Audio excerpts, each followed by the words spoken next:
العالم من حولنا يتأهب، يتحرك ويستنفر.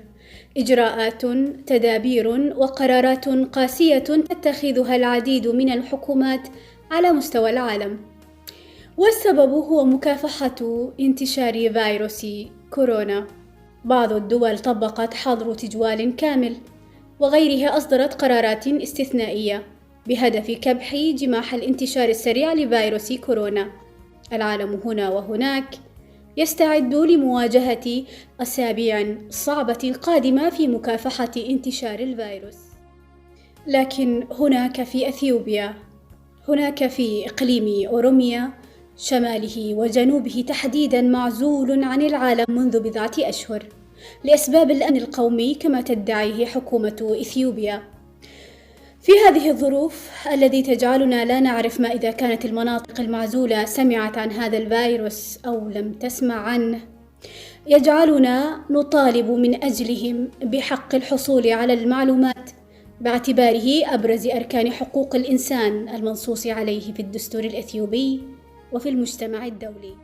اعتباراً للأهمية القصوى لضرورة شبكة الإنترنت وتمكين المواطنين من الحصول عليها واستخدامها، نطالب السلطات الأثيوبية بالتوقف الفوري عن الإجراءات الغير قانونية المتمثلة بقطع الاتصال المباشر والرسائل النصية والإنترنت عن مناطق شمال وجنوب إقليم أوروميا، وتسخيره للمواطنين للتقليل من حجم الخسارة البشرية والحد من انتشار الفيروس، وكذلك الاستفادة من الأداء المذهل الذي يقدمه الإنترنت في التوعية عن وباء الكورونا الذي لا يزال مستمراً في اجتياح العالم. هذه الخطوة ضرورية للحد من انتشار الفيروس وتوعية المواطنين في ظل تفادي التواصل المباشر البشري المباشر. سيحقق الإنترنت والهاتف في مراقبة الحالة الصحية والدفع بها إلى الأمام. شاكرة آدم. Akkam jirtu maqaan koo Absaamuu Lamuun jedhama. Waa'ee dhukkuba koronaa vaayirasii wajjin wal qabate yeroo ammaa dhukkubni kun addunyaa raasaa jiru kun addunyaa miila tokkoon dhaabaa jiru kun gara biyya keenyaattis akka deemee jiru miidiyaa irraa dhageenyeerra.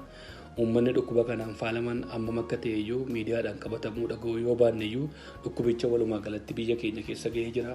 Haala jireenya uummata keenyaa immoo ni beektu. Uummati keenya akkamitti akka inni jiraatu. Haa ta'u garuu uummata Oromoo keessaa immoo uummata qofaatti adda baafamanii uummata qofaatti kutanii uummata qofaatti dukkana keessa jirutu jira. Uummanni Oromoo naannoo dhiyaa jiranii fi uummanni Oromoo naannoo kibbaa gujiin uummatarraa addaan baafamanii bilbilan qabanii neetwoorkiin qabanii waa'een dhukkuba koronaa maal akka ta'e iyyuu akka gaariitti warra hin hubannetu jira. Sababiin isaa televezyiinii duwwaadhaan darbaa televezyiinii immoo namoonni qaban qotee bulaan keenya televezyiiniin qabu inni magaalaa keessaa qabus ibsaan akka gaariitti waan hin jirreef bilbila garuu yoo xiqqaate maatii tokko keessaa namni tokko numa qabaataa infoormeeshiniin karaa salphaa ta'een karaa intarneetii karaa walii bilbiluun argachuu hin danda'u ture. Uummati keenya yeroo ammaa dhukkuba kanatti saaxilamuudhaaf deema. Oromoon biyya alaa biyya keessa jirtan rakkinni kun uummata keenya irra ga'ee boru hidhii xuuxuu duwwaan otoo hin taane har'a yeroo uummati keenya kun lubbuudhaan jiru mootummaan bilbilaa fi neetwoorkii uummata kana akka inni deebisuu fi ammas cimsine gaafachuun dura jiraata. Uummanni Oromoo kun uummanni Oromoo dhiyaas uummanni Oromoo kibbaas gaafa Oromoon biraan ajjeefamaa tures walumaan du'aa ture gaafa isin hidhamaa turtanis isinumaa wajjin hidhamaa ture waan addaa inni argate hin jiru. Har'a garuu qofaatti uummati kun yeroo inni acuucamu uummata kanaaf sagalee ta'uu diddanii uummata kanatti garaa jabaattanii Oromoonni biraan callistanii jirtan otoo seenaan isin hin gaafatin otoo boru hin gaddin har'a uummata kanaaf dirmadhaaf isin jedha. Mootummaan Dr. Abiyyiis yoo nama sodaattan illee hin qabaanne yoo waaqa sodaattan yoo waaqa isin uume sodaattan uummata kanaaf neetwoorkii bilbila isaa gallakkisaa fi dhukkuba koronaa dhufaa jiru kana uummata keenya baraaraa uummata keenya odeeffannoo guutuu argatu. Galatooma waan dhaggeeffattaniif. Hello, kun Daawit Makonnani. Guyyaa har'aa viidiyoo gabaabduu daqiiqaa tokko yookiin daqiiqaa lama taatu kan waraabuudhaaf asitti na fide ilmaan Oromoodhaa Wallagga Booranaa fi Gujii intarneetii fi telefoona irraa dhaamsanii dhukkuba koronaa vaayirasii kana akka isaan odeeffannoo tokkollee hin arganne mootummaan kun isaan gochaa jira. Kanaafuu ilmaan Oromoo kataatan hundi waan kana balaaleffachuu qabna. Yoo duune waliin duuna yoo jiraanne immoo waliin jiraanna. Tokko rafee tokko taa'ee Oromoon akka ija tokkoon wal ilaalaa hin jirtu. Yaa ilmaan Oromoo ka'aatii wal bira dhaabbadhaa. Nuti addunyaadha. Ilmaan Oromoodhaa yoo wal bira dhaabbanne malee nuti firan qabnu nama hin qabnu waa tokkollee namni nu gargaaru hin jiru. Kanaafuu ilmaan Oromoo kataatan addunyaa irra jirtan akkuma nani viidiyoo gabaabaa kana waraabetti viidiyoo gaggabaabaa waraabaati addunyaa guutuun halaalti. Afaan kafidee waraaba warri afaan adda addaa dandeessan afaan adda addaatiin waraaba afaan Ingilizii afaan Arabaa afaan Oromoo afaan Amaaraa afaan wasinitti toleen waraabaati addunyaa kanarratti facaasa addunyaan halaaltu maaliifi ilmaan Oromoodhaa walakkaan nagaadhaan jiraate walakkaan immoo gidiraa keessa jira.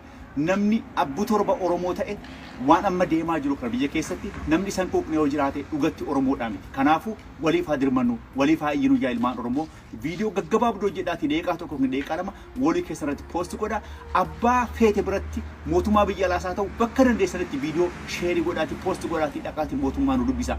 Mootummaa amma nuti jennu kun mootummaa ta'uu ta'e mootummaa ilmaan Oromoodhaa fixuudhaaf hidhatee lafaa ka'eedha. Kanaafuu haa wal bira dhaabbannu yaa ilmaan Oromoo fayyaa ta'aa galatooma. Halo, akkam jirtu? Ani maqaan koo Weellisaa Addisuu Karrayyuu jedhama. Kanan jiraadhu Ameerikaa Washington DC jiraadha. Yeroo ammaatti dhibeen koronaa vaayirasiidha addunyaa wal ga'aa jiru kana keessatti hawaasni addunyaa miidiyaalee jiru hundumaa irratti sabaa himaalee adda addaa jiran hundumaa irratti hawaasa isaa barsiisee dhibee kana baraaruudhaaf tattaafachaa jiru keessatti uummanni keenya uummanni Wallaggaadha. Mootummaa Itiyoophiyaatiin addatti fo'amee intarneetiin irratti cituudhaan dhibee kanas faalama dhibee amma deemaa jiru kana jenosaayidii hawaasa kana irratti geggeessuudhaaf waan deemaa jiruuf hawaasni keenya Wallaggaa fi naannoo Gujiidhaa odeeffannoo kana argachaa jira waan ta'eef gama intarneetii citee jiru akka deebisuuf kabajaadhaan akkasumas dhiibbaalee gama Facebookii keessaniin baatanii hawaasa Oromoo Wallaggaa fi Gujiidhaaf sagalee haa taanu sagalee koo uummata Wallaggaadhaaf sagalee koo uummata Gujiif saba keenya jenosaayidiin irratti deemaa jiru kanaaf dafnee sagalee haa taanu anis gama Facebookii kootiin sagalee uummata Wallaggaatiif ta'eera. Ati hoo aantummaaf jaalala lammummaa qabnu baanee haa agarsiifnu. Ulfaadhaa isinin jaalladha. Horaa bulaa injifannoon uummata Oromoof sagaleen hawaasa mirgi isaa dhiibameef sabummaa walqamee addatti intarneetiin irraa citeef sagalee haa taanu. Horaa bulaa injifannoon uummata Oromoo.